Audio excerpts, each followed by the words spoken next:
আমার লাইফ আপনার হাতে দিয়ে দিলাম আমার ভোলেনাথ।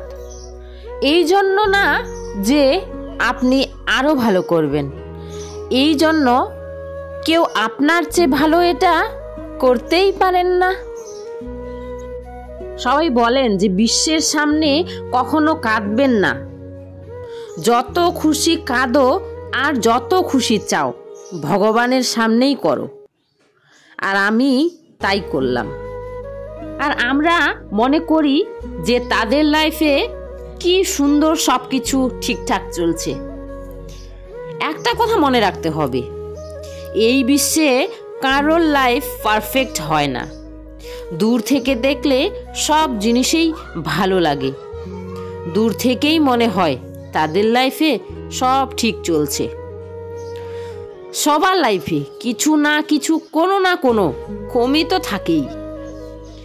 কেউ ভালোই বলেছেন, এখানে কার কাছে কমি নেই, আকাশের কাছেও তো নিজের জমি নেই।